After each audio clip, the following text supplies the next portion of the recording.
para que a gente inicie então essa nossa aula e ao longo da aula eu vou conversando com vocês também, tá? Então eu espero o retorno de vocês, seja pelo chat, seja por microfone, por áudio, tá? Então ao longo da aula a gente vai conversando e a gente vai discutindo sobre esse assunto também, que é um assunto muito legal e que a gente possivelmente está bem em sintonia sobre tudo isso.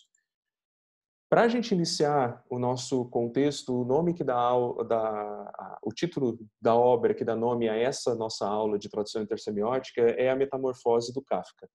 A Metamorfose, ele é um livro que é obviamente uma ficção de um homem que se transforma num inseto da noite para o dia.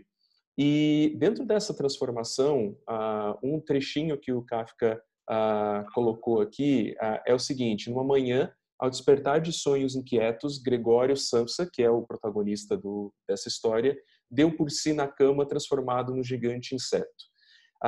Essa transformação e toda essa relação que o Kafka aborda dentro da metamorfose é só uma metáfora para a relação tanto do isolamento quanto da relação dos direitos humanos. Então, todo o trabalho filosófico que ele coloca nessa ficção faz com que as pessoas tratem sobre o contexto de diferenças, o contexto sobre a integração de grupos e, obviamente, ele naquela forma grotesca de um grande inseto é uma exploração máxima desse diferente, de ser diferente. Então, a gente tem essa abordagem aqui, fala sobre essa abordagem aqui inicialmente, por quê?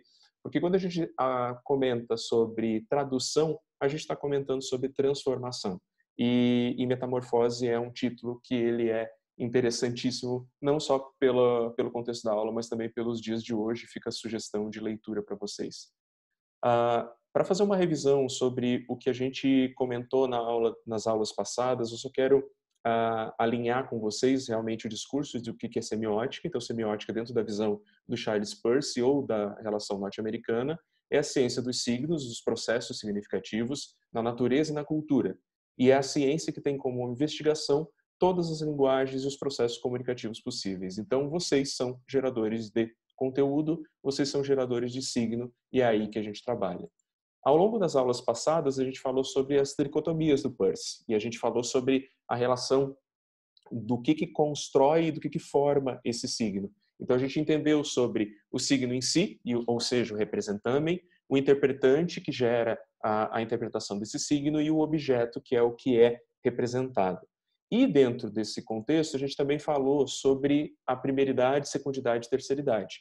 E lá na primeiridade, secundidade e terceiridade, a gente teve o entendimento de que a faixa da primeiridade trabalha com as sensações e expressões. Por isso que a gente tem ali os qualissignos, por isso que a gente tem os ícones e por isso que a gente tem uma interpretação remática que faz uma mediação desses dois polos. Na secundidade, a gente tem a existência e a identidade, onde a gente tem os sinsignos e os índices e uma mediação discente entre o sinsigno, que gera singularidade, e o índice que indica alguma coisa para a gente. E a terceiridade, que tem envolvimento com a cultura e com as leis, e ali nessa relação legal do legissigno e na relação arbitrária do símbolo, gerando o argumento de comunicação. E nessa perspectiva, a gente entende uma construção desse significado, uma construção desse argumento, que inicia lá numa geração de qualidades dentro da primeiridade, que constrói elementos percebidos de forma direta em relação icônica, que constrói singularidades e constrói leis e generalizações para a gente estar com aquele código dentro do processo cultural e dentro da cultura que nós estamos envolvidos. Para a gente só recapitular essa representação, a representação do Magritte, que coloca o cachimbo não sendo o cachimbo, mas sendo uma figura disso, sendo uma representação disso, ou seja, sendo um signo. Então, isso não é um cachimbo, obviamente não é. É uma projeção colocada na tela de vocês e que representa diretamente um cachimbo, construído por meio de significados de pintura, de ilustração, de cores, de volumes, que constrói a identidade de um elemento que nós conhecemos e nos faz essa referência com algo que um dia foi real ou pode ser real. Daí, a gente se pergunta o que é tradução intersemiótica? O que é essa tradução? O que vem a ser tradução intersemiótica? E por que a gente está estudando isso aqui? Por que a gente traduz e o que é esse contexto de tradução? A gente fez na semana retrasada, antes do nosso intervalo, do feriado que a gente teve, ou do recesso, né? Um exercício com emojis, né? Foi passado para vocês alguns microcontos que vocês selecionaram lá do Carlos Seabra, e desses microcontos vocês criaram uma leitura visual com emojis a partir do que vocês tinham como texto. Esses emojis vocês traduziram das mais diferentes formas, né? Os microcontos foram traduzidos das mais diferentes formas. Então a gente teve aqui histórias que tinham pouquíssimos ícones, pouquíssimas representações icônicas, outras mais complexas ou maiores, e daí vocês jogaram isso para a rede. E daí eu fui recebendo as notificações de vocês e rindo muito, assim, junto com vocês também, porque a gente teve interpretações das mais diferentes possíveis, né? A gente teve interpretações que foram muito diretas, então leituras muito diretas daqueles códigos e interpretações muito abertas daquilo que vocês comentaram. Alguém gostaria de comentar alguma coisa aqui de como foi? Pode ser pelo chat, ou se vocês quiserem abrir o microfone para conversar. Qual foi a surpresa maior de vocês dentro dessa atividade? Quem gostaria de comentar, gostaria de falar alguma coisa?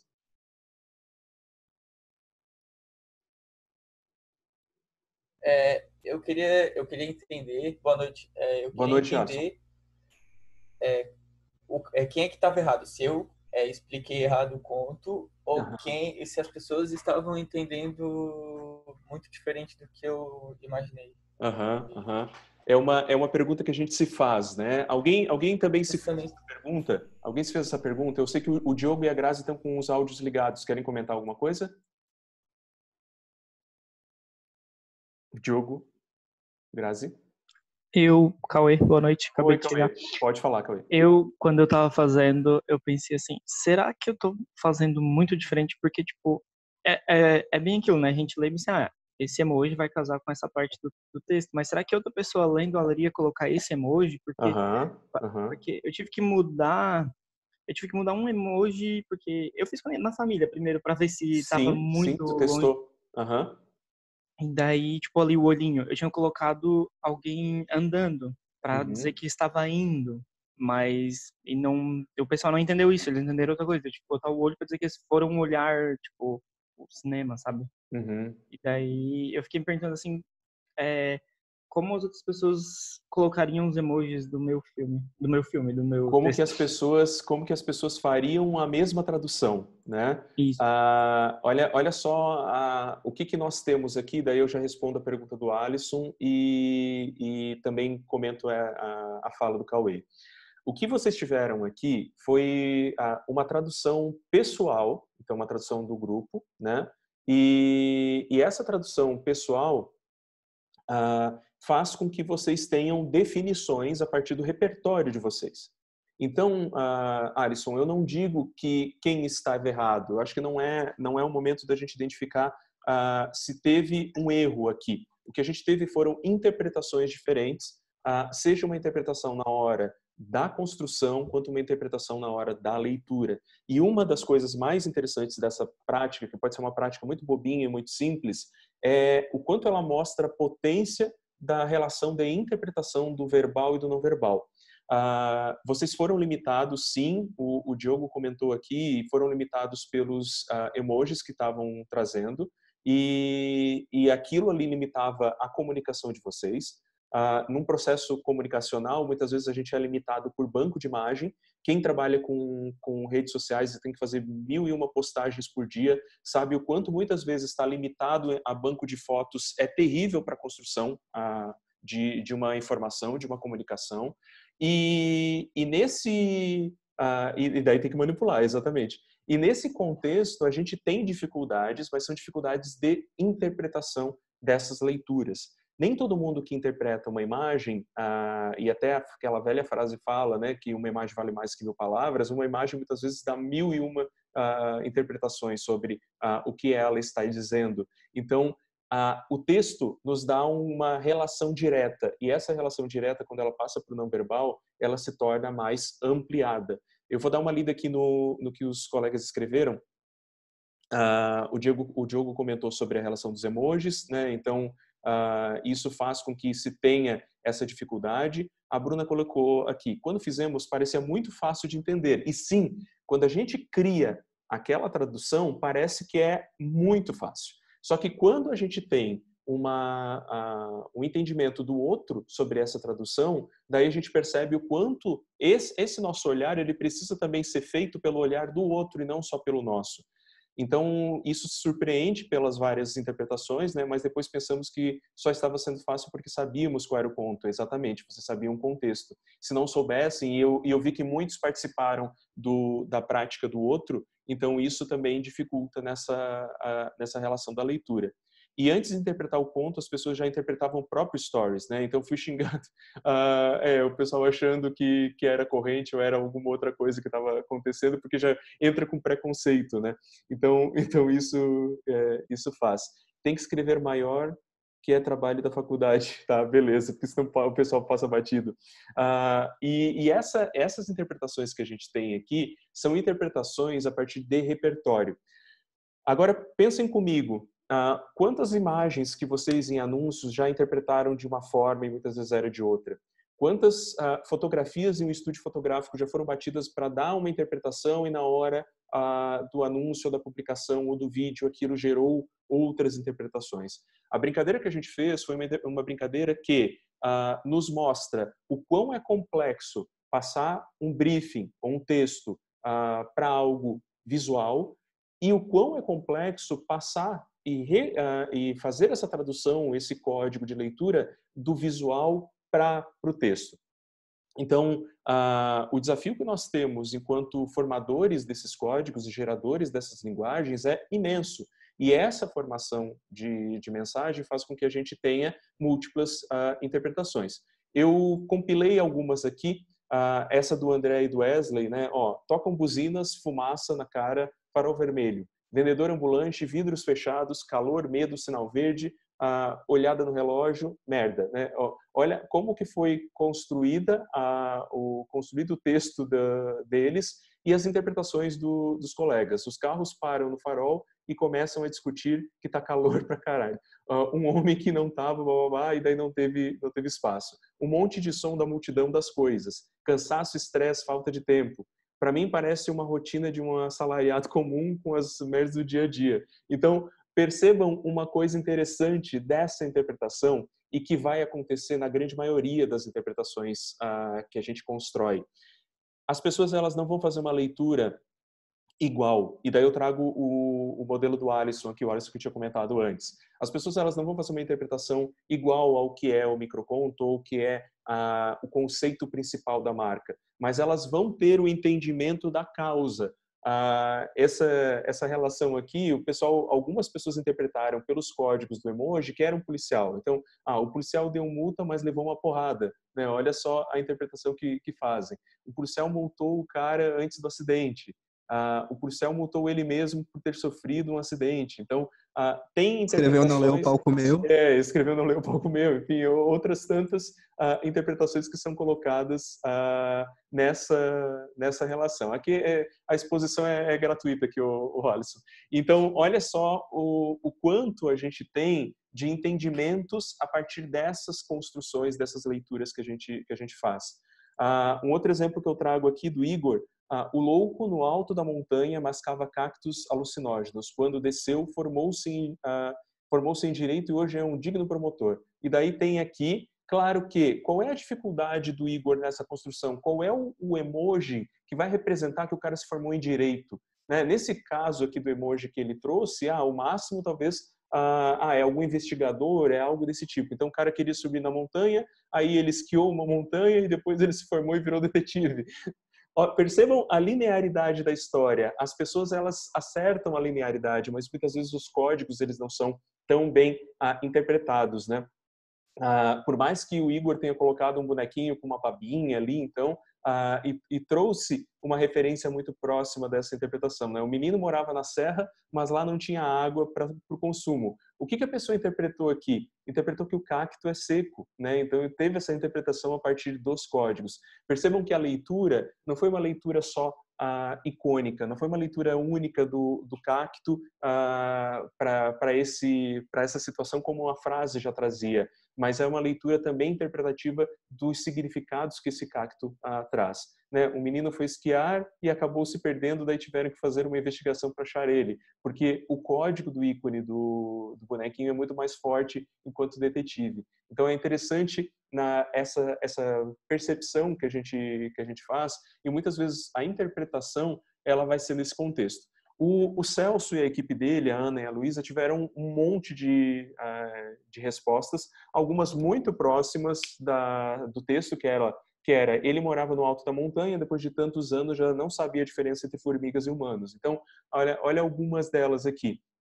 Essa é uma das maiores. Um homem que morava em uma casa com sua família subiu uma montanha para fazer exercício. Logo depois ele voltou para almoçar, mas quando chegou, não entendeu o que tinha acontecido porque sua família não estava mais lá. Então, ele se deparou com uma formiga gigantesca e se assustou. Correu para a selva e encontrou sua família lá. A pessoa criou todo o storytelling do contexto. Deve ser alguém do teu grupo de teatro, né, Celso? Porque aqui já escreveu um roteiro dentro dessa história toda. Foi bem ela. Exato. Um menino saiu de casa para morar nas montanhas depois de um tempo com um trabalho, tal. Então, percebam que as pessoas, elas chegam próximas em alguns casos, né? Elas chegam próximas em algumas relações, mas principalmente elas chegam próximas na essência. Se essa essência for percebida na leitura, isso já é um ponto muito positivo para a tradução, é um ponto muito positivo para a construção que vocês fazem. E é aí que a gente vai abordar na aula de hoje. Eu agradeço a todos que me mandaram as respostas. Teve gente que mandou por e-mail, PDF, bem bonitinho. Outros me repassaram via stories. A gente até conversou com alguns ali ao longo da semana. Então foi muito legal. Eu espero que tenha sido uma atividade interessante para vocês fazerem, para principalmente a gente ter um entendimento do quão é difícil o nosso processo de construção de sentido e de linguagem, ok? Dando sequência aqui, como que surge esse entendimento sobre tradução intersemiótica? Para isso eu queria abordar com vocês os 3 tipos de tradução criados enquanto terminologia, enquanto teoria pelo Roman Jakobson. O Roman Jakobson, ele trabalhava e era um estudioso da linguagem, e ele desenvolveu uma tese, uma teoria que trabalhava o contexto de tradução em 3 níveis. O primeiro nível, que é o intralingual. O intralingual, ou a paráfrase, nada mais é do que, se vocês estão com um caderno aí, eu estou falando e vocês estão anotando. Ou vocês estão lendo o que eu estou escrevendo aqui e estão anotando as principais palavras. Vocês vocês reescrevem um texto a partir desses signos que já estão na mesma língua. Então, a gente está utilizando isso dessa mesma construção linguística. Quando a gente faz uma tradução que vai mudar o texto de uma língua para outra, ou seja, eu estou falando em português e é um colega que faz uma tradução dessa minha fala em inglês e coloca uma legenda nessa minha fala. Ou vocês vão lá e pegam uma citação que eu trouxe aqui em alemão, colocam no Google Tradutor, o Google Tradutor faz uma tradução interlingual, ou seja, interlínguas. A gente está fazendo uma tradução entre uma língua para outra. Mas essa relação de intralingual e interlingual, para nós, dos contextos verbais, não nos interessa nesse momento. O que interessa é uma linha de discussão que o Jakobson trouxe, que tem relação com a tradução intersemiótica.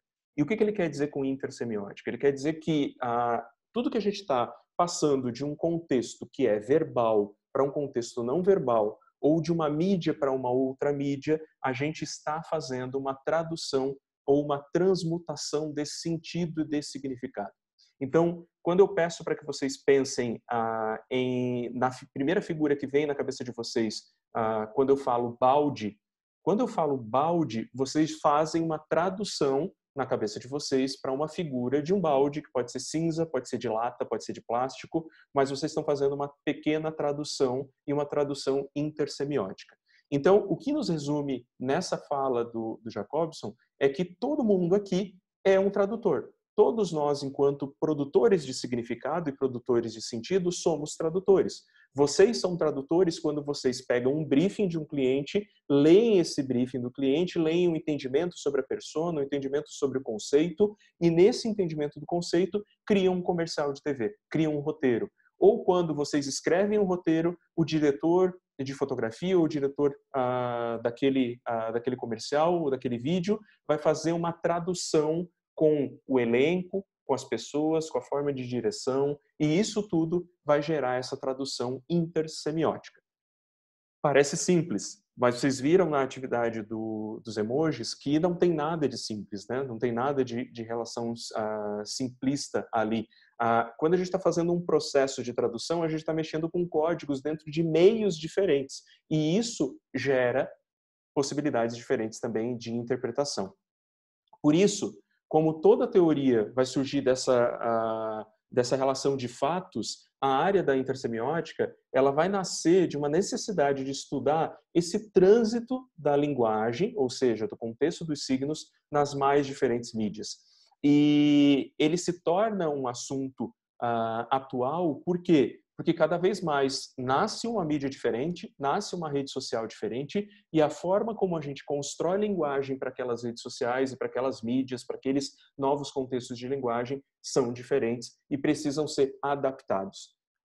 Eu já vi comerciais, muitas vezes, que estavam na TV e só o áudio estava no rádio. E só essa passagem de só colocar o áudio no rádio para um spot daquela empresa prejudicou o contexto de comunicação, porque a mídia é diferente. O que muitas vezes se fala ou se faz numa mídia onde se tem pessoas interagindo e tu vai para uma mídia onde só tem o áudio, aquilo precisa ser melhor trabalhado. Então, quando vocês criam qualquer peça de comunicação, vocês precisam entender quais mídias estão sendo colocadas ali para entender qual o trânsito desses códigos para que as pessoas entendam da melhor maneira possível. E, frente a isso, o maior exemplo, e por isso que eu pedi para que vocês pensassem em livros, pensassem em leituras de livros que se tornaram filmes, o exemplo mais prolífero até hoje em dia, são das traduções de literatura para o cinema. A gente vê inúmeros livros transformando em filmes. A gente vê quando aqueles filmes têm sucesso, as reedições dos livros têm a capa daqueles atores que fizeram o filme. Então a gente tem ali uma outra tradução, que é a passagem disso para esse contexto. E muitas vezes a gente fica feliz com essa tradução, muitas vezes a gente fica, às vezes, um pouco chateado por essa tradução, porque ela não é como a gente espera. Eu tinha comentado com vocês sobre as traduções que vocês gostaram muito, né? E também agora eu quero comentar o motivo do porquê a gente não gosta de algumas outras traduções. E daí eu gostaria que vocês falassem. Por que muitas vezes vocês não gostaram de uma tradução de um livro, ou de uma série, ou de algum contexto que vocês leram primeiro e daí depois viram um filme? A Ana comentou aqui que cada um lê o livro e imagina de uma maneira. No filme, às vezes, não tem nada a ver. Não tem nada a ver porque quem imaginou, Ana? Foi a visão do diretor, foi a visão do casting daquela produção. Por mais que eu pegue uma J.K. Rowling, eu pegue um Tolkien, e ele vai me descrever de cabo a rabo a característica daquela personagem.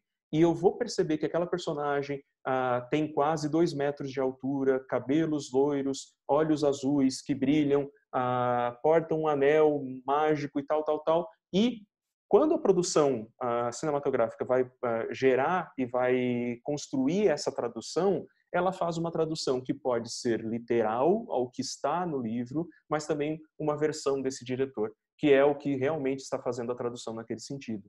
Então, aqui a Bruna colocou que o Percy Jackson, uma das minhas maiores decepções até hoje, sim, tem relação de traduções por até personagens serem diferentes, Mar de Monstros que uniu os dois filmes, socorro. Enfim, daí o pessoal aqui falando de algumas dessas versões.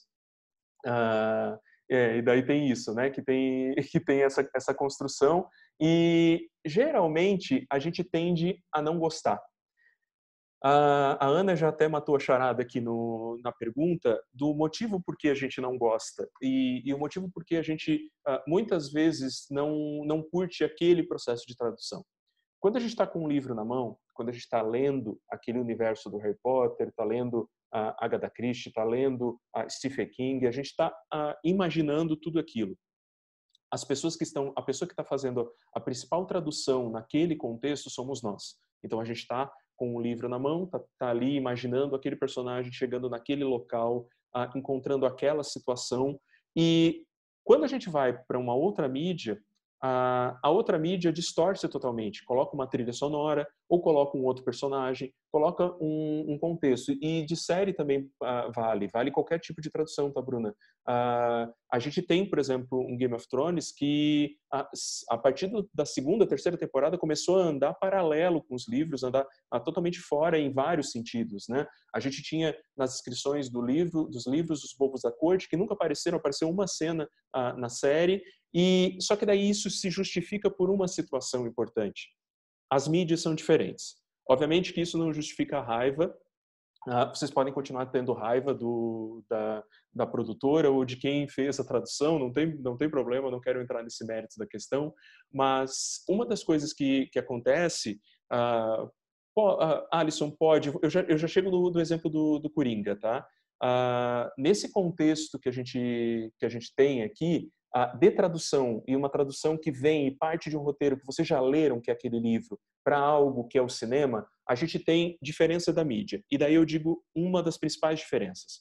Vamos pegar, a minha esposa está lendo It, e ela não terminou It ainda, porque It é, sei lá, 600 páginas de livro, só que ela assistiu os 2 filmes e ela já percebeu diferenças ali dentro do contexto. Isso acontece quando vocês também assistem filme e depois vão para a literatura. Vocês já vão para a literatura imaginando os personagens a partir daquela sequência do filme que vocês assistiram. Mas nessa construção, se a gente pega todos os livros do Martin e transforma eles para uma série de forma muito, mas muito literal, a gente precisaria de uma série com, no mínimo, 40 temporadas para conseguir suprir todas as microcenas que se tem ali. Tanto que existe uma série de quadrinhos de Game of Thrones, onde eles lançaram só o primeiro livro com 5 volumes desses quadrinhos, porque eles estão sendo muito literais na passagem de cada quadro, e isso exige muito do processo de tradução. A Bruna comentou sobre a série, ok, o Alisson colocou aqui, Coringa serve como exemplo. Olha só, na relação do Coringa, Alisson, a gente teve uma adaptação da personagem do Coringa. Então, essa construção da adaptação, ela foi remodelada e foi escrita uma história para essa personagem. Então, dentro dessa construção aqui, houve uma adaptação do roteiro, né?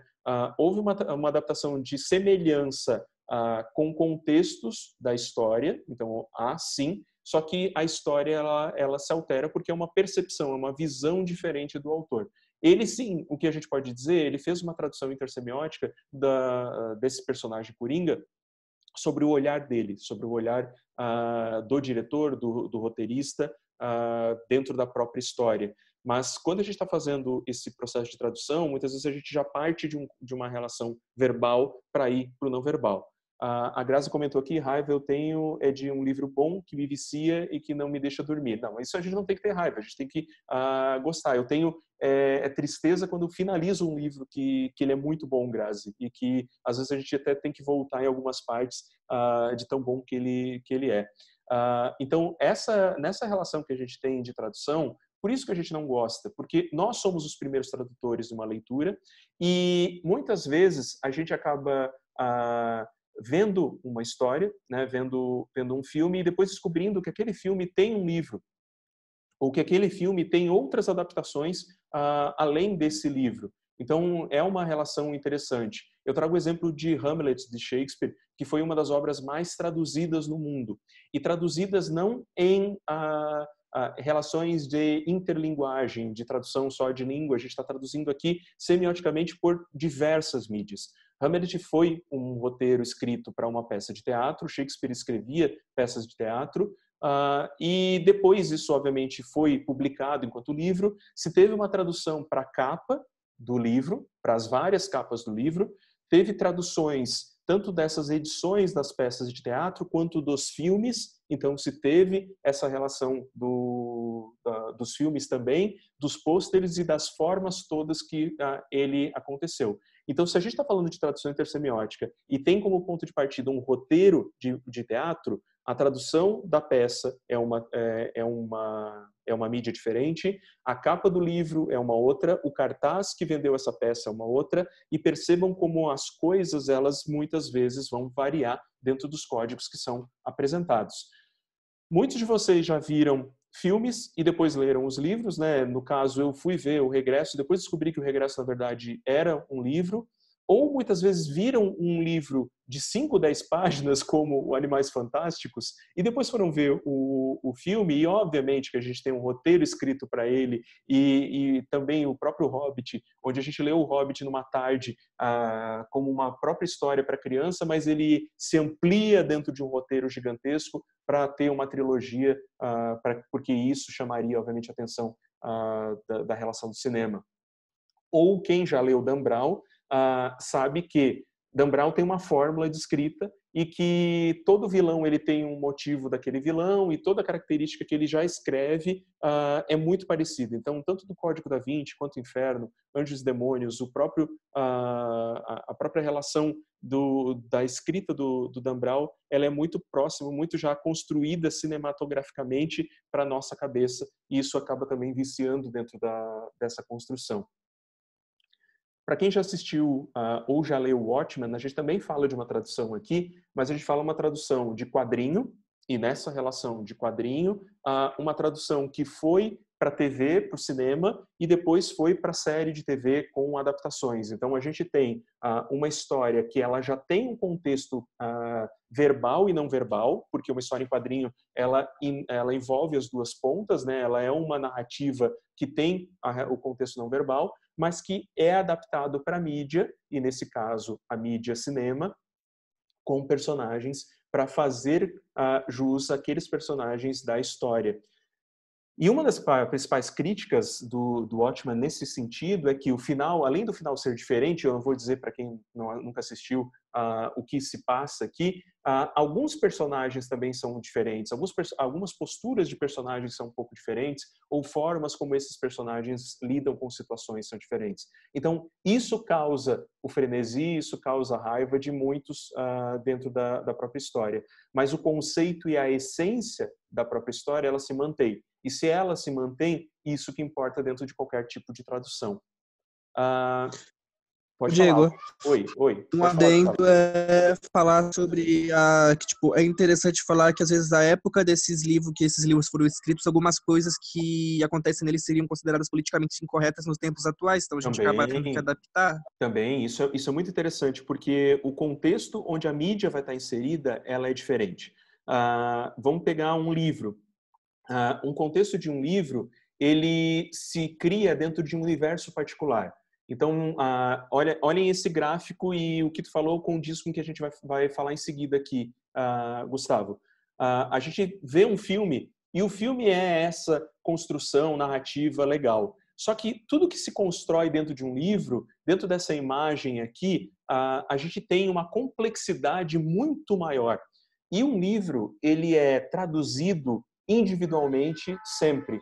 Então, essa relação de tradução individual, ela vai acontecer na nossa mente. E vocês vão ler o livro para vocês.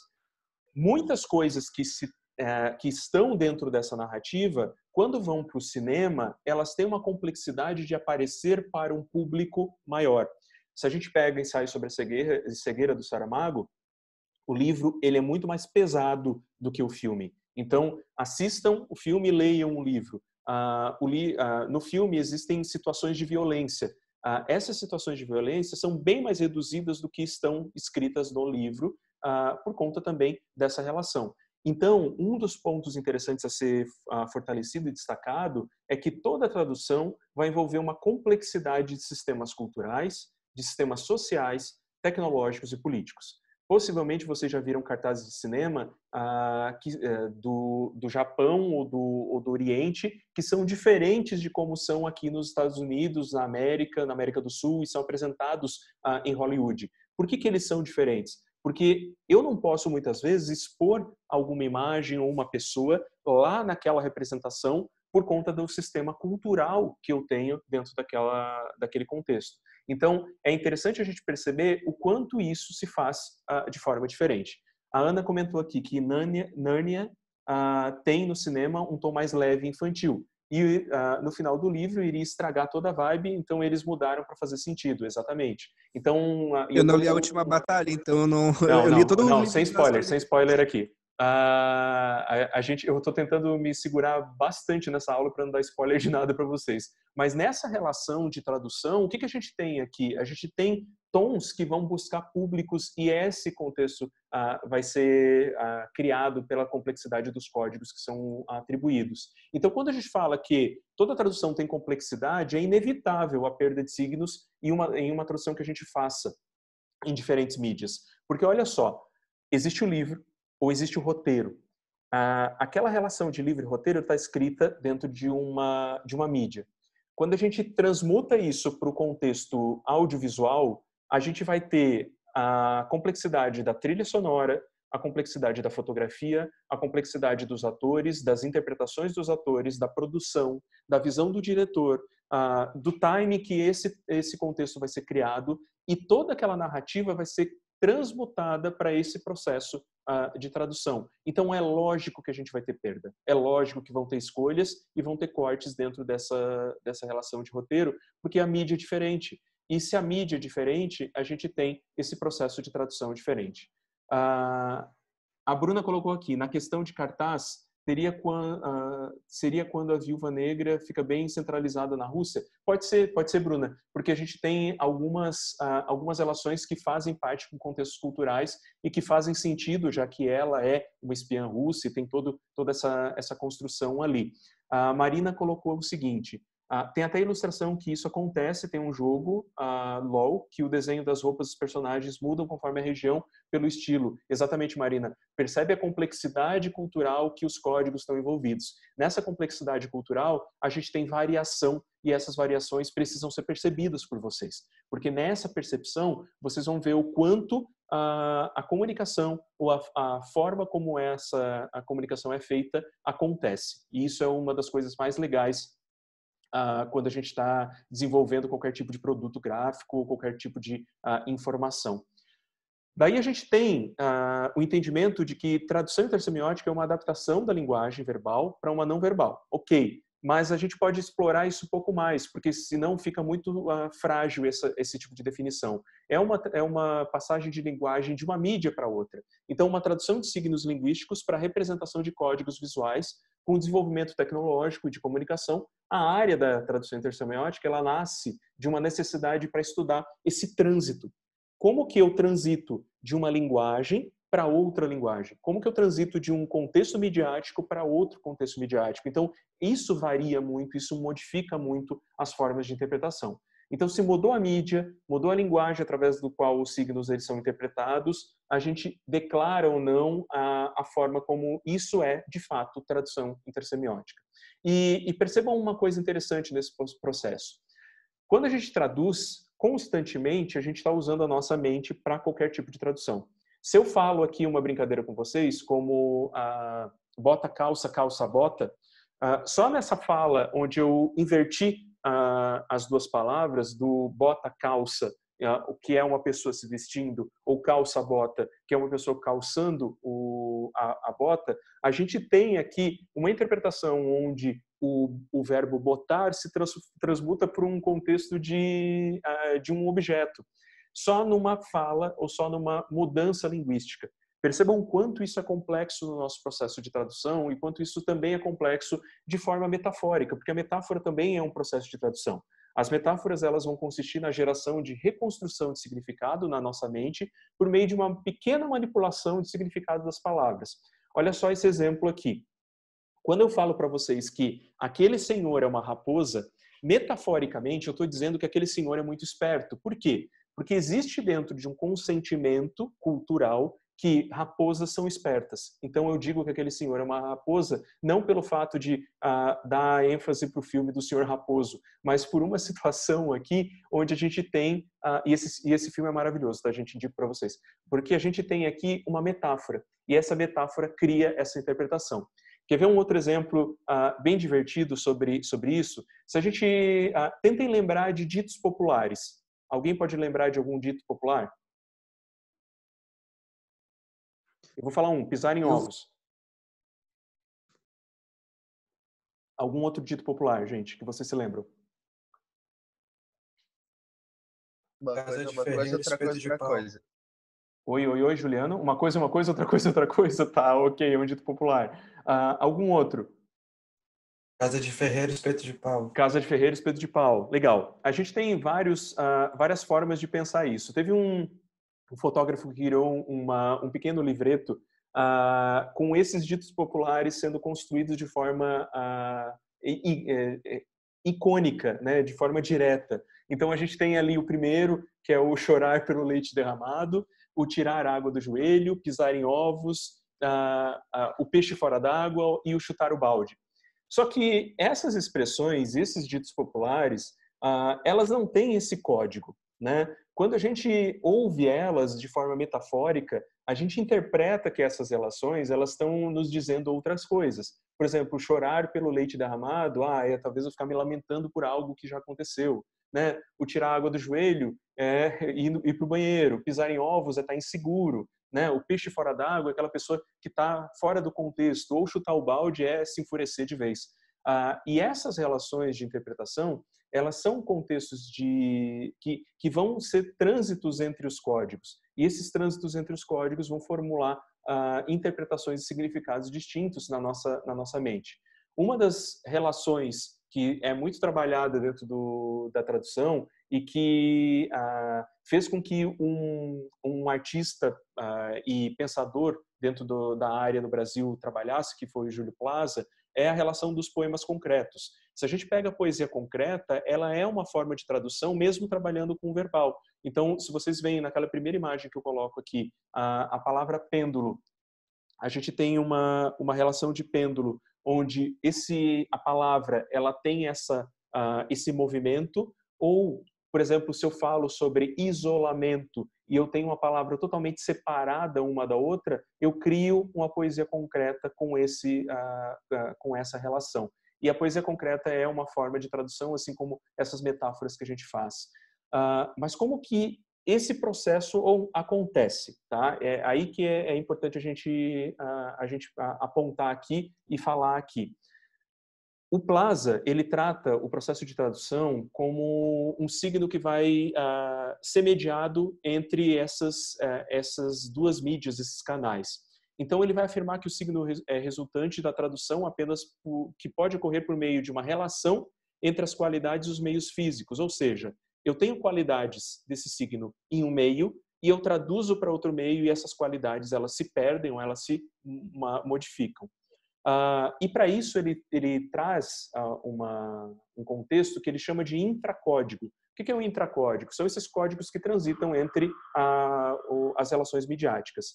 E ele fala que o intracódigo ele existe em duas pontas, por meio de contiguidade, ou seja, o signo original é substituído por um outro que acaba sendo diferente, mas que surge por meio do original. Então, a gente tem um texto que descreve uma personagem, e essa descrição da personagem faz com que a gente, num filme, veja ela de fato. Então, é uma contiguidade, é próximo, mas são mídias diferentes. Ou quando a gente tem por semelhança, que daí a gente está pegando uma foto, como essa foto que eu coloquei da Anne Frank, e traduzido para o quadrinho dela, que a gente tem a ilustração do Diário de Anne Frank em quadrinhos. A gente tem essas duas qualidades quando, principalmente, a gente passa de uma linguagem verbal para uma não verbal ou não verbal para verbal, que existe a contiguidade, ou por semelhança, quando a gente tem uma adaptação, muitas vezes do quadrinho, que pega aquele super-herói e depois passa ele para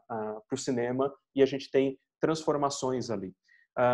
Eu peguei uma das primeiras mudanças e primeiros filmes de super-herói no cinema que fez sucesso, que foi o primeiro X-Men, e eu sou da geração que assistia tanto o X-Men na Rede Globo, na TV, quanto lia quadrinho.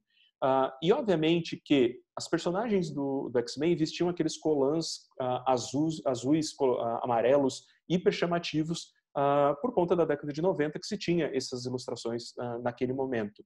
Quando ele se passa para o cinema, em meados dos anos 2000, que é bem ali 2001, mais ou menos, 2002, até tem uma brincadeira e uma fala do próprio Wolverine falando, tá, você acha que eu vou usar um colã colorido? E porque as roupas dos X-Men são pretas ali naquela narrativa. Quando se vai para um First Class, que é uma evolução disso, em um contexto que a própria indústria da moda hoje nos entende ou nos permite que esses códigos sejam construídos, eles começam a usar amarelo dentro do uniforme. Então percebam que essa tradução, para chegar num grupo que é um grupo de espectadores, de audiência dessa mídia, ele se adapta também. E essa adaptação faz com que esses códigos sejam e transitem dentro dessa produção.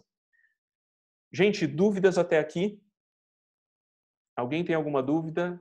A gente pode dar sequência. O André comenta, é legal que a Marvel faz um meio termo. Sim, ela cria esse jogo, né? A Bruna comentou que está tudo certo. Vocês concordam? Posso dar sequência? Eu tenho uma pergunta, senhor. Pode falar, Marina. Tá. É que, pensando na atividade lá que passasse, nesse processo de tradução, tipo, o ideal é que a gente, como designer, é conseguir traduzir a mensagem, certo? Passar Exatamente. a mensagem que a gente quer passar. Uhum. Então, tipo assim, tu falou que visualmente vai abrir mais interpretação, sabe? Sim. Eu tô mais errada em tentar, tipo, vetar ao máximo pra que tenha só um significado, ou que eu já tenha, tipo, uma predisposição de entender todos os significados que podem gerar daquilo, sabe? Eu devo vetar ou eu devo assimilar que meu projeto vai sim passar mais de um significado? É muito interessante a tua pergunta, Marina. Isso vale também para os nossos colegas de publicidade. Por quê? Vocês não estão criando traduções artísticas. Vocês estão criando traduções comerciais. Então, a gente está falando sobre uma relação onde eu estou num ponto de venda e eu preciso decodificar aquela embalagem que foi traduzida de um suco, como suco de uva, como suco de laranja, como suco de beterraba, enfim. E quais são os códigos que eu vou colocar nessa minha tradução para que as pessoas consigam entendê-los de forma exata. Uma coisa importante, tá, Marina? O que a gente fez aqui foi uma extrapolação única da relação não verbal. Então, trabalhar com emojis abre contextos de significado. Vocês, quando forem desenvolver uma embalagem, um comercial de TV, quando forem desenvolver uma identidade visual, muitas vezes essa identidade visual também vai ter um suporte de uma relação verbal. Então, eu tenho escrito também o que condiz sobre aquilo que está me sendo passado. Então, eu tenho também uma relação não verbal de interpretação e um contexto verbal. Tu tinha comentado sobre entender essa pluralidade dos códigos antes de criar. Eu acredito que isso é essencial. Principalmente vocês criando para regiões ou áreas onde esse código vai transitar. Então, se vocês vão desenvolver uma identidade visual, é muito interessante que, além de toda a comunicação que vai contar a história dessa identidade visual, vocês também estejam preparados para que as pessoas interpretem elas de acordo com muitas das características de background que elas vão ter. Então, isso ocorre muitas vezes numa geração de alternativa em que o designer cria uma marca, ele criou um logotipo, e ele tem todo um arcabouço de defesa, mas quando ele vai validar isso com o cliente não gosta, porque além do processo ter sido feito com distanciamento, ele não foi feito com o background que aquele cliente tinha também sugerido ou colocado, enfim. isso pode acontecer. Então, respondendo a tua pergunta, é hiper complexo esse processo, Marina. Eu não quero, obviamente, assustar ninguém, mas geralmente quando a gente cria, a gente tem que ter o foco de que o direcionamento da interpretação tem que ser objetivo. Então, claro, eu não vou no supermercado para ficar olhando para uma embalagem e dizendo, olha só que coisa maravilhosa, que ela pode ser um suco de laranja, mas também um suco de abacate. Não é isso, eu preciso ter um direcionamento. Que o verbal vai me ajudar, mas que em alguns projetos eu preciso também dar a interpretação ao meu interlocutor. Por isso que muitos comerciais de TV, às vezes, entram em processo judicial ou em reclamação via CONAR, porque as pessoas se sentem ofendidas em alguns desses comerciais. A gente teve um comercial fantástico do Boticário durante alguns anos, com uma música de fundo do Lulu Santos, Todas as Formas de Amor, para vender 7 perfumes, 7 tipos de perfumes do Boticário, e eles mostraram 7 formas de relacionamento. As pessoas se ofenderam ali, algumas, né? Um grupo se ofendeu. Por que se ofendeu? Porque não está dentro daquela cultura dela e ela não aceitou aquilo enquanto código, enquanto informação. Então a gente corre muito esse risco. E dentro da nossa profissão a gente tem isso e acontece isso constantemente. Então, eu não sei se eu fui muito claro, se eu ampliei aqui a fase de resposta, Marina, mas é um desafio gigantesco e conhecer os códigos nas quais a gente está traduzindo é essencial para a gente conseguir ser mais objetivo possível naquela interpretação. Se vocês estão criando algo um pouco mais artístico, que daí sim, por exemplo, uma ilustração numa estampa de camisa, ou alguma informação gráfica que ela tem essa abertura, a ilustração ela também tem, ou a própria fotografia também tem esse dom de me gerar e abrir uma janela para múltiplas interpretações. Então isso vai acontecer porque as pessoas elas são diferentes, elas vão fazer leituras diferentes desse mesmo código, assim como vocês, os colegas fizeram desses códigos de vocês, tá? Sim. E dentro desse... A Marina comenta aqui que a atividade do emoji foi muito difícil. E olha só, parecia algo pequeno e simples, né? A gente vai fazer uma atividade que vai acontecer, e é a nossa primeira atividade avaliativa. Eu vou explicar ela daqui a pouquinho. E eu gostaria de saber se eu posso dar sequência. Se a gente pode dar sequência, se vocês querem que façam algum intervalo. Só me posicionem ali pelo chat ou pela fala. Podemos seguir? Tá, ok. Vários estão dizendo sim, então eu vou dar sequência aqui. Qualquer dúvida que vocês tiverem, comentem comigo para que a gente consiga ter uma boa conversa aqui sobre o conteúdo, tá? O que eu vou mostrar para vocês agora é um resultado de um trabalho meu junto com o processo e a própria disciplina de semiótica. Só para vocês entenderem um pouco como que eu entrei dentro desse contexto de semiótica. Eu sou professor há 12 anos, eu sou formado em publicidade, mas especialização, mestrado e doutorado dentro da área de design, e sempre atuei com a construção gráfica. Então, quando eu iniciei em agência de publicidade, eu iniciei mais trabalhando e mais gostando da área de identidade visual, de embalagem, fazia alguns anúncios também, mas sempre transitei dentro dessas duas áreas e por isso que eu falo para vocês, para os 2 cursos principalmente. Mas não só por isso, quando eu iniciei a minha trajetória acadêmica, eu comecei em outra instituição e lá eu comecei a lecionar uma disciplina de comunicação que falava sobre códigos. E daí me surgiu uma oportunidade de um curso novo, que era um curso de design aqui em Criciúma, na SATIC, para dar aula da disciplina de semiótica. Eu já tinha estudado um pouco de semiótica dentro também da graduação e da especialização, e eu encarei o desafio para ser professor da disciplina, e eu estou como professor da disciplina de semiótica há 11 anos, tive uma saída durante um tempo da disciplina e retornei com vocês nesse ano agora. Mas uma das coisas que mais me instigava era do quanto a própria semiótica me abriu a cabeça no meu processo criativo, no meu processo produtivo. E quando eu estava iniciando o doutorado, eu fiz uma disciplina de metodologia de projeto, e nessa disciplina de metodologia de projeto a gente tinha que criar um método. E daí eu já era professor há muito tempo, já lecionava e orientava projetos de tradução intersemiótica. Eu organizei a forma como eu orientava os meus acadêmicos em um método, que é esse método que eu vou apresentar para vocês aqui, e é esse método que vocês vão acabar traduzindo e trabalhando na atividade que eu vou passar em seguida. Esse método, e daí, obviamente, a gente se pergunta, né, o que é metodologia projetual? Aos alunos de design que já tiveram isso no semestre passado, quando a gente fala de método, a gente está falando de uma relação sistemática que organiza etapas dentro de um processo. Para os nossos colegas da publicidade, é uma construção de um grande planejamento de ações. Então, eu tenho esses planejamentos, eu executo, e isso faz com que eu tenha de forma mais sistêmica e efetiva aquele resultado que eu me prometi lá no começo. Uma das coisas que eu fiz nesse sentido é, primeiro de tudo, entender o quanto o método ele era importante para a semiótica, quanto era importante para um processo de tradução. E para nós, que trabalhamos com contextos de linguagem, de produção gráfica constantemente, seja ela numa relação bidimensional para anúncio, para materiais gráficos, quanto para relações mais tridimensionais de produto ou de audiovisual, a gente entender essa geração de sentido, os significados, eles transitam nessa geração de sentidos, fazia e era importante dentro dessa relação.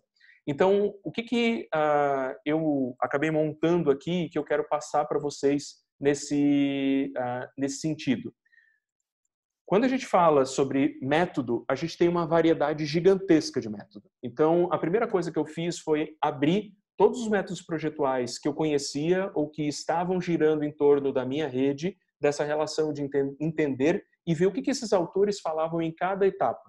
Então, eu tinha lá o método do Monari, do Chaves, do Lobac, do Peon, Hailey, Chame Pastorello, Mestri, Merali, Gutulins, que variavam sobre métodos projetuais para a área de produto, para a área gráfica, para a área digital. E dentro dessas relações, eu abri um escopo aqui de todas as etapas que esses métodos e que esses autores trabalhavam, para poder me localizar e identificar padrões, aonde que eles se repetem. Quais são os contextos metodológicos que se repetem nessa construção? Dentro dessa percepção, eu cheguei a um consentimento aqui de 6 etapas dentro desses métodos todos. Primeira etapa, que todo mundo está careca de saber dentro de qualquer tipo de início de projeto, a coleta de briefing de dados. Então, a gente tem isso numa postura, numa construção projetual. A gente tem um entendimento de conceito e estratégia de design. E nesse conceito e estratégia de design, a gente tem o entendimento de qual caminho seguir, qual caminho que eu vou aqui estrategicamente por meio desse meu projeto. A fase criativa, que vai me ajudar em alternativas, brainstorming e formas de construção dessa mensagem para gerar alternativas dentro do processo, para implementar isso para o público final e para depois verificar essa solução e ter o feedback. Até aí, eu só tinha uma relação de método projetual. Daí, eu comecei a fazer algumas ligações com a teoria semiótica, e daí, desse contexto, tanto com a classificação segundo Charles Peirce, quanto o tipo de tradução intersemiótica do Plaza, e comecei a validar situações dentro dessas etapas que poderiam gerar um método de tradução intersemiótico, um método que designers e publicitários poderiam utilizar nas suas construções gráficas, nas suas construções como linguagem, dentro dessa organização, não matando a criatividade de ninguém, mas gerando um caminho criativo para esse grupo de desenvolvimento. Tem um artigo publicado, eu coloquei o artigo já no Moodle, então se vocês quiserem ler um pouquinho mais dele, eu não vou me aprofundar, mas fiquem à vontade para validar muito do que eu estou falando aqui. E uma das coisas que eu comecei a organizar é aonde que existia uma tradução icônica, uma tradução de referência direta, aqui dentro do contexto das etapas, aonde que aconteceria uma tradução indicial, ou seja, uma tradução de indicativos, e daí aqui eu teria um entendimento de como que isso transitava na mídia, e aonde aconteceria uma tradução simbólica de significados que na minha definição, acontece muito paralelo com a tradução icônica, para chegar nesse método projetual com ênfase na tradução intersemiótica. E daí eu vou explicar para vocês o que é cada etapa, e daí isso também vai ficar registrado para o desenvolvimento do trabalho de vocês. Primeira etapa que a gente tem é a etapa de necessidade de projeto, ou seja, eu preciso entender o que eu tenho que fazer. Nessa necessidade de projeto, eu vou partir seja de uma construção editorial de uma capa de livro, para um audiovisual, para um post de Facebook, qual é a minha necessidade que eu tenho nessa construção. Daí, a partir desse texto todo que eu tenho de briefing, eu coleto os conceitos-chave. Porque é muito importante, dentro daquele mar de informação, definir o que é mais relevante. Então, aqui eu faço uma leitura desses principais conceitos-chave, desses principais tags, que vão me ajudar a fazer uma primeira tradução. Logo em seguida, eu entendo a mídia. O que eu tenho que compreender sobre aquela mídia que eu traduzo? Quais são as possibilidades e limitações? Crio painéis semânticos e painéis visuais e storyboards que vão me ajudar nas primeiras traduções. O que eu quero dizer com isso? Eu começo a partir daquelas palavras-chave que eu peguei, começar a fazer pequenas traduções, não criativas, mas o que eu tenho? Eu vou na internet e coloco a palavra casa e vejo tudo que aparece de casa ali e crio um painel para aquela palavra. Eu pego uma palavra que eu peguei desse contexto, que é uma palavra mais abstrata, tipo amor, e daí jogo na internet e vejo, converso com pessoas, o que a palavra amor representa para essas pessoas, e traduzo isso em painéis visuais para me ajudar no contexto de interpretação. Daí depois, eu entro para a geração de alternativas, ou seja, de possibilidades conceituais, visuais e de materiais, e depois a solução final. Entrando um pouquinho a fundo na primeira etapa de necessidade de projeto, principalmente para quem trabalha na área de design, que vai precisar entrar para o design editorial e que vai receber muitas vezes na mão um livro de 200, 300 páginas, como que vocês fazem uma capa desse livro? Como que vocês fazem uma editoria visual desse livro, uma construção gráfica de uma capa só? Olhem Harry Potter, olhem as primeiras capas de Harry Potter e percebam como elas traduziam a linguagem toda da história. Eu não li Crepúsculo e não vi, eu vi um filme só e não vou julgar aqui, mas as primeiras capas das primeiras edições eram fantásticas, porque elas eram bem minimalistas, tinha apenas, eu me lembro de duas, tinha uma que era uma pena com vermelho, tinha uma maçã também, tinha essa representação do pecado, enfim, numa capa preta, e isso representava a história como um todo. A gente tem aqui o entendimento de que todo esse texto ele precisa ser também traduzido, mas como que eu vou traduzir isso? Indo para a segunda etapa, num segundo momento, quando eu começo a criar a palavra-chave. Então eu vejo daquele mar de informação textuais de como que eu vou traduzir isso. Então eu simplifico esse meu texto gigante, esse briefing gigante, esse conceito gigante que eu recebi do atendimento ou do roteiro que eu tenho dentro do esquema do vídeo, do audiovisual, e começo a traduzir isso em pequenas palavras, onde vai me ajudar num processo maior de tradução. Aqui, dependendo do tipo de tradução, vão ser coletados de 5 a 10 ou a 20 conceitos e palavras para nos ajudar nesse processo. Daí, depois que a gente tem essas palavras identificadas e essas palavras simples identificadas, a gente entra no contexto de entender a mídia. Por que entender a mídia é importante? Porque, lembre-se do que eu comentei, a mídia diferente me exige situações diferentes de tradução. Então, se eu olho para um comercial de 30 segundos, eu entendo que aquela diferenciação da mídia, ela vai me modificar a forma como eu vou passar aquela informação. Ou se eu recebo e crio uma campanha junto com a minha equipe, e essa campanha ela vai para a rede social, vai para o jornal e vai para a TV, a forma como eu vou montar essa comunicação, ela vai se adaptar a esses meios, porque eu tenho formatos diferentes, eu tenho possibilidades diferentes e eu tenho limitadores diferentes. Então, eu faço sempre uma tabelinha desses limitadores e dessas possibilidades que eu tenho para a construção desse contexto midiático de entendimento quando eu for iniciar a parte de criação. Eu trago um exemplo aqui para se eu pedisse para que vocês fizessem uma pequena campanha e essa campanha tivesse que ter um anúncio de página dupla e uma página no Facebook e um perfil no LinkedIn. Como que isso se adaptaria? Eu tenho que entender quais são as limitações e as classificações. Para quem trabalha na área gráfica, precisa entender o processo gráfico, se é possível ser feito, né? Se aquele alto relevo, aquele baixo relevo, aquele verniz que eu quero aplicar naquele material, ele possível de ser criado. Eu já tive muitas ideias que acabaram ficando paradas e não aprovadas por conta de produção gráfica.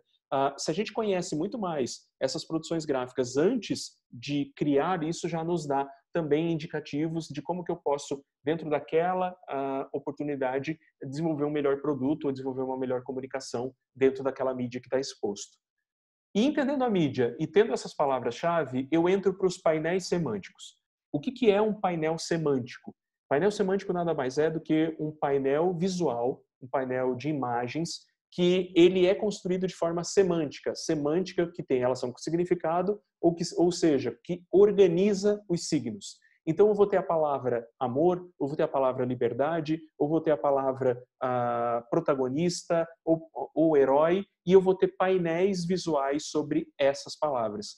Esses painéis eles podem ser pesquisados em revistas, podem ser pesquisados na internet, só que não fiquem limitados a uma fonte só. Não se limitem a uma única fonte de informação. Tragam mais recursos visuais que vão fortalecer esse tipo de interpretação. Então, esses recursos podem vir da natureza, pode ser colado folha e N coisas. Hoje em dia, uma das ferramentas que se usa muito para fazer painéis visuais, painéis semânticos e moodboards é o próprio Pinterest. Talvez vocês tenham pastinhas do Pinterest com casas inspiradoras, ou estampas que vocês gostam, ou ilustradores que vocês admiram. Talvez vocês tenham essas pastas e quando a gente vai construir painéis semânticos, muitas vezes vocês vão ter também essas pastas de informação gráfica que vai ajudar vocês a ter essa informação inicial. Mas uma das coisas também que eu indico para vocês, nesse processo, é uma ferramenta. E a ferramenta que eu trago aqui, nesse caso, é o Adobe Capture. Eu sou fãzaço do Adobe Capture.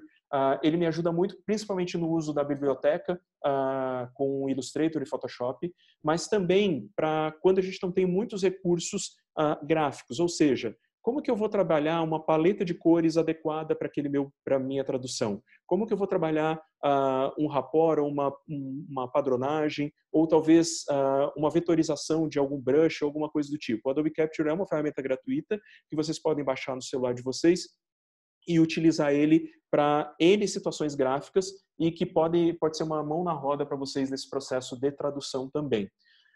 E um outro contexto que é uma evolução, e daí indo um pouquinho para quem trabalha mais com identidade visual, e que eu gosto de trabalhar bastante, é a relação do repertório visual.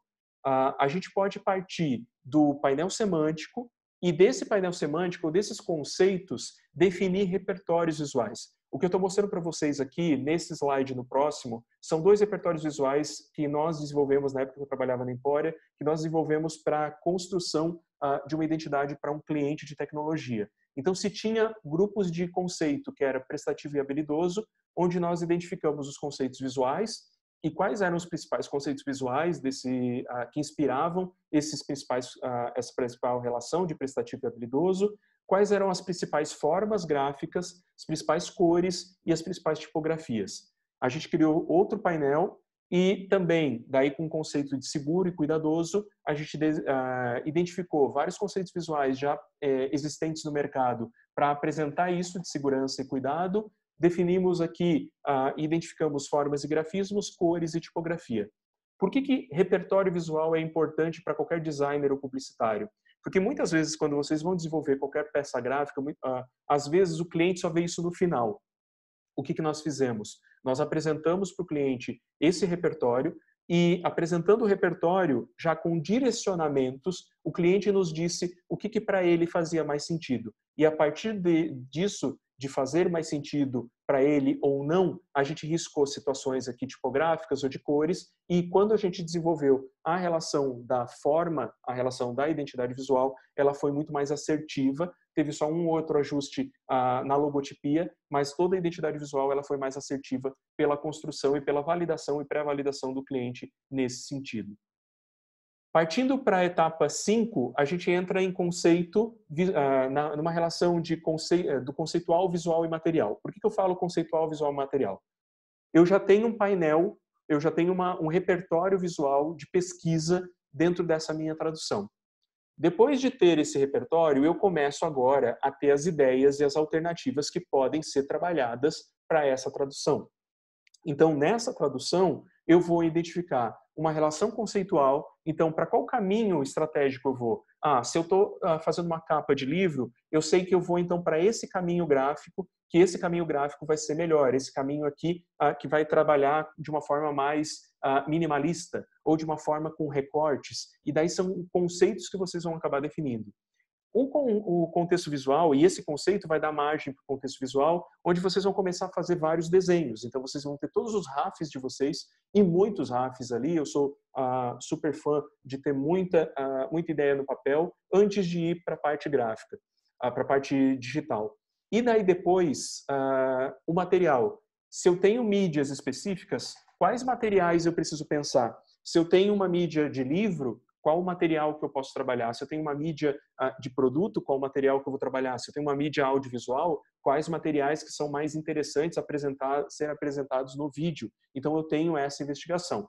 Então, assim, usem e abusem da relação de RAF, porque o RAF vai fazer com que vocês tenham o máximo de ideias possíveis e entendam que o processo que vocês estão construindo da mídia vai gerar possibilidades para vocês. Então, quais materiais vocês podem usar é um grande trunfo na hora de produzir qualquer material gráfico. Eu trago um exemplo aqui da parte editorial, da própria editora Darkside, que ela se supera a cada publicação, não só pela forma gráfica, mas pelo uso das texturas, pelo uso do baixo e alto relevo, pelo uso da relação de acabamento dentro dos materiais que ela tem. Então, é interessante a gente perceber todas essas possibilidades que a gente pode utilizar nessa relação de contexto gráfico. O do tubarão é fantástico. E, dando sequência, a gente chega na última etapa, que é a etapa da versão final, que é a etapa onde eu vou pegar todos aqueles meus RAFs, toda aquela minha construção gráfica e vou definir um único layout. Vou definir 2, 3, 4 layouts, definir e validar com a minha equipe que eu estou trabalhando e apresentar e defender para o meu cliente esse meu processo. Frente a isso, eu volto a comentar com vocês aqui. Se nós tivéssemos agora que pegar aqueles microcontos e vocês tivessem que seguir esse método de tradução, possivelmente vocês fariam muito diferentes, obviamente não utilizando os emojis ou utilizando um outro estilo de quadro, de relação de frame de storyboard, porque vocês têm um processo agora nessa construção. Eu quero finalizar essa minha parte expositiva, antes de passar a atividade, mostrando um dos trabalhos de TCC que eu orientei, isso lá em 2011, vai quase fazer 10 anos, só para mostrar o quanto eu estou velho nisso, mas que foi apresentado em 2 congressos científicos, um no Maranhão e outro em Tomar, em Portugal, que é um trabalho de um ex-aluno nosso da área do design, onde ele pegou poemas do Mário Quintana e transformou em revestimento cerâmico. Sim, isso aconteceu. Eu fiz questão de colocar aqui para vocês o ponto onde o método se encaixa nessa construção que ele desenvolveu. Então, assim, ele, dentro da pesquisa dele, identificou 3 poemas do Mário Quintana que ele queria trabalhar, e o que eu vou acabar apresentando para vocês aqui, o resultado vem do mapa do Mário Quintana. Então, o poema fala que olha o mapa da cidade como quem examinasse a anatomia de um corpo, nem que fosse meu corpo, sinto uma dor esquisita das ruas de Porto Alegre, onde jamais passarei. Então, ele vai falando aqui situações, o Mário Quintana vai falando o contexto daquela poesia. Essa aqui é a primeira etapa, é a etapa onde eu sei que eu tenho que criar um desenvolvimento de peças cerâmicas, no caso, e identificar palavra-chave aqui. Então, o que o Jonas fez nesse sentido do trabalho dele? Ele foi selecionando, e daí por uma curadoria dele, e não por um outro contexto, uma seleção de palavras que ele percebia que poderiam ser interessantes, palavras e pequenas frases, interessantes para o contexto de tradução. Então, ele selecionou essas palavras, e daí criou painéis semânticos e identificou qual era a mídia dele. A mídia dele era uma peça cerâmica. Toda peça cerâmica tem a relação de tamanho e tudo mais. Então, ele definiu um contexto de uma peça cerâmica, colocou os grids de informação para desenhar o rapport e evoluiu esse processo, fazendo pequenos desenhos a partir do Google Maps das ruas de Porto Alegre. Então, ele pegou várias ruas e várias avenidas de Porto Alegre e começou a fazer essa tradução a partir desse espaço que ele tinha identificado no painel semântico, que ele poderia, já que ele estava falando de mapa, utilizar os próprios mapas para fazer esses desenhos. E daí, depois que ele definiu essa relação conceitual de utilizar o mapa, ele chegou num protótipo, desenhou e colocou isso em escala, mostrou o quanto essas ruas se construíam aqui dentro desse protótipo e criou um protótipo físico para entregar para a cidade de Porto Alegre uma peça cerâmica, um revestimento cerâmico que traduzia um poema de um autor da cidade, mas que também mostrava e fazia de forma poética também uma relação daquela própria rua. É um exemplo, é uma possibilidade, e só para a gente ver o quanto, muitas vezes, quando a gente está altamente bloqueado numa construção de ideia, a gente pode partir de uma música, partir de uma referência de que a gente tem, unificar e construir isso junto com ideias e conceitos do nosso próprio cliente, para, quem sabe, oportunizar ideias que são ideias mais inovadoras ou criativas. Um outro exemplo que eu dou, e talvez vocês conheçam, muitos de vocês conheçam o professor Rafael Hoffman, antes de ele conhecer essa terminologia de tradução intersemiótica, ele já fazia a tradução de músicas a partir para cartazes. Então, eu até publiquei um artigo utilizando ele como exemplo e falando sobre esse processo de tradução, e o Rafael, ele tem inúmeras traduções, e eu já mostrei, sim, Léo, eu já mostrei ele, eu acho que lá no começo, e esse artista, na verdade, é professor do curso de design, ele transita entre vocês aí, e ele é bem famosinho no Urban Arts, que é aquela empresa de cartazes e tal.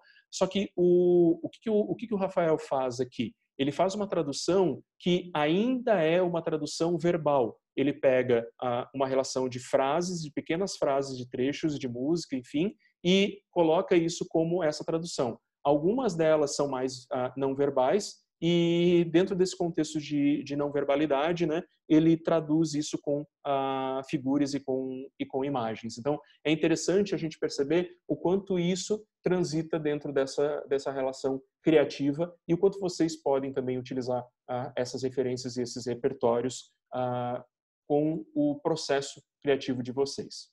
Ok? Gente, dúvidas até aqui? Temos 31 em sala. Obrigado pela participação de todo mundo. Eu vou retomar a gravação, porque daí a gente tem aqui ela gravada. E daí eu vou comentar com vocês aqui sobre o que tem que ser feito nessa atividade, tá? É um trabalho de tradução intersemiótica com peso 10, então vocês vão fazer de forma individual. Qual é o objetivo? O objetivo é desenvolver um cartaz no formato de 40 por 60, base vezes altura, então um cartaz vertical, representando uma música.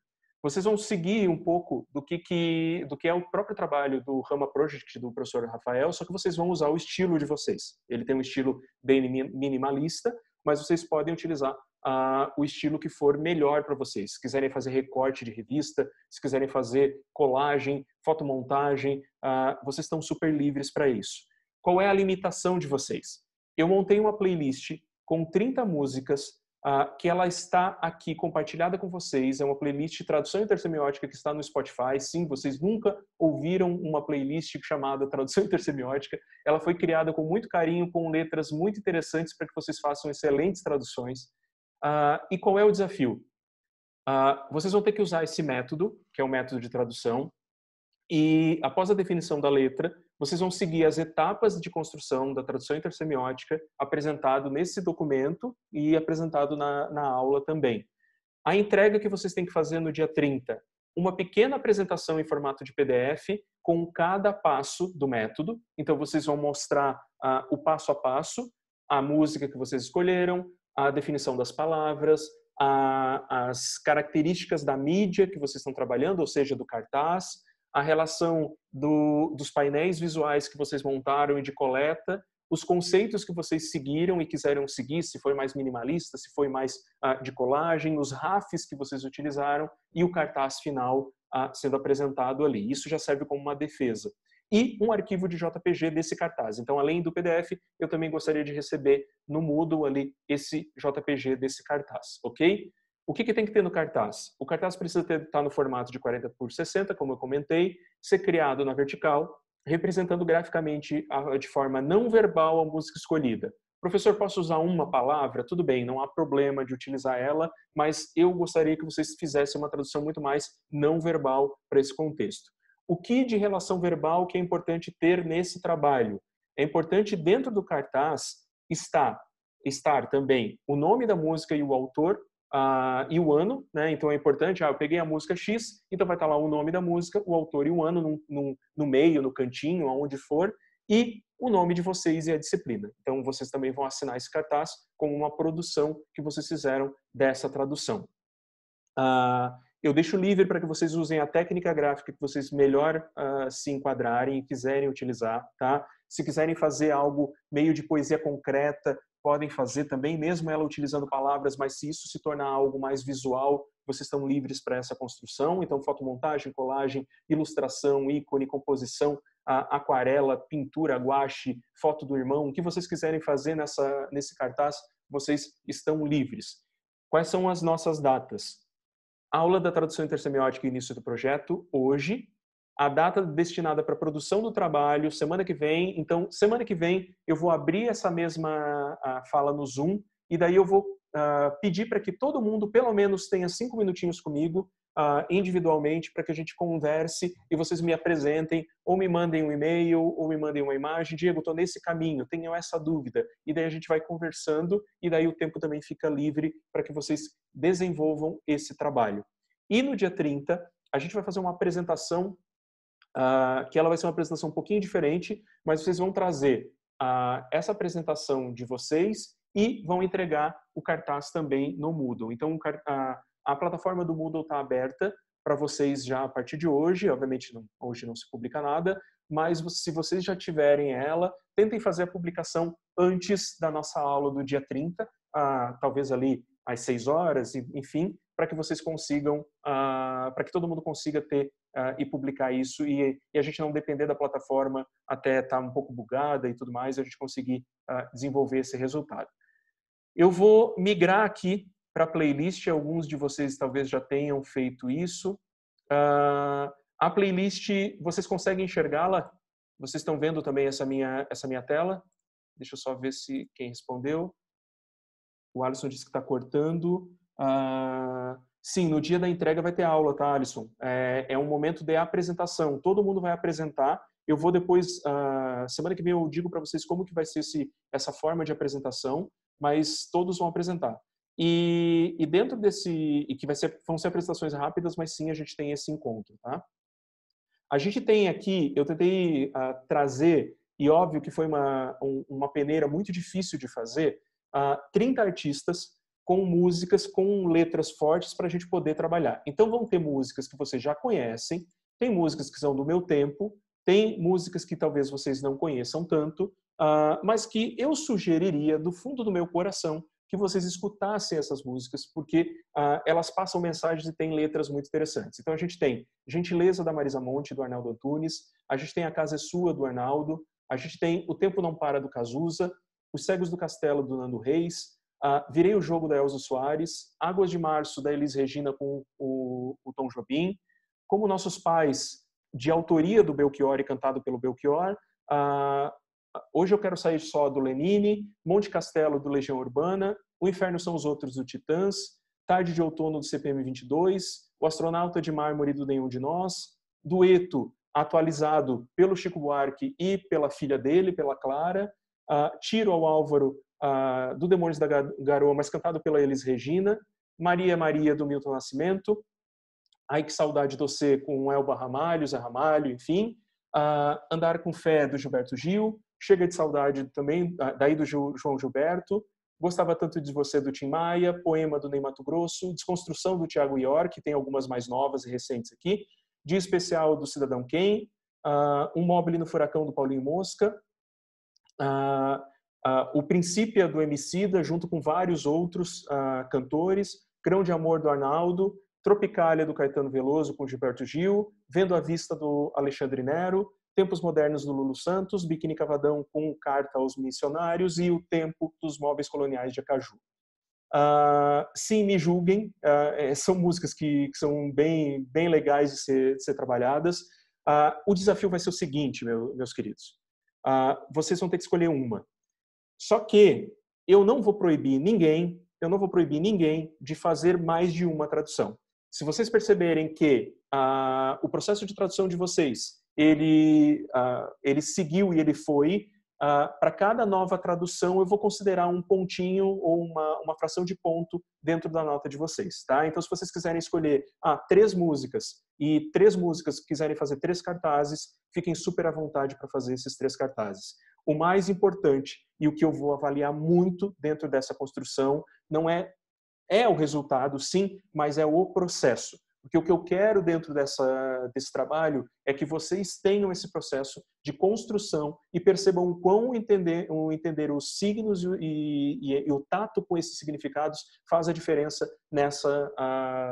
em todo o projeto que vocês venham a desenvolver. Tá? Vocês vão escolher vocês vão escolher, e pode repetir, tá? É individual, vai acontecer de muita gente pegar a desconstrução do Thiago York, eu sou fãzaço do Emicida, vou pegar o princípio do Emicida, fiquem super à vontade.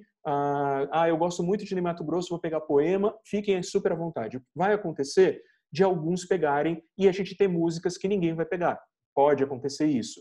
A forma de apresentação que nós faremos na próxima semana, eu vou acabar comentando com vocês, mas eu vou deixar um pouquinho de mistério. Por quê? Porque eu preciso que vocês escolham as músicas, escolham as letras, leiam elas, de preferência, ouçam.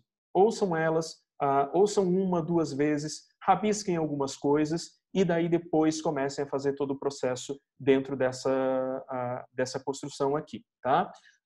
Um outro ponto que eu gostaria de comentar com vocês, e deixa eu voltar pro Moodle, para quem está vendo e visualizando aqui, eu montei um canvas que eu espero que ele seja visível. Bom, meu Moodle parou, acabou o login aqui, então tudo bem. Mas eu montei um canvas que está lá disponibilizado para vocês, que ele é um canvas de etapa que vocês podem seguir. Então, fiquem à vontade para utilizá-lo. Fiquem à vontade para fazer o seguinte: se vocês têm uma impressora em casa ou um pedaço de papel, criem e coloquem esse framework e vão anotando as coisas nesse framework. Um dos contextos que eu queria validar com vocês na semana que vem é como que vocês estão nessa etapa de construção, tá? Então, eu vou avaliar muito o contexto de vocês não terem ficado na primeira ideia, de vocês terem os RAFs, de vocês terem as propostas e as alternativas, e de vocês terem selecionado palavras para a construção desse cartaz, ok? Ele é um exercício que ele é uma evolução do trabalho de emoji, mas só que ele é um exercício agora muito mais direcionado para as áreas de atuação de vocês. Vocês vão ter que ficar fazendo adaptação de roteiro, adaptação de briefing, adaptação de letra, adaptação de N coisas durante a carreira de vocês. E só que ele é divertido porque ele vai trabalhar também com música e eu acho que vai se tornar um pouquinho mais leve dentro desse clima todo que a gente também está envolvido, tá? Alguém tem alguma dúvida com relação a isso? Alguém tem dúvida sobre o trabalho? Tá, a Isa comentou que não, mas se caso, tá bem explicadinho, ele está gravado também,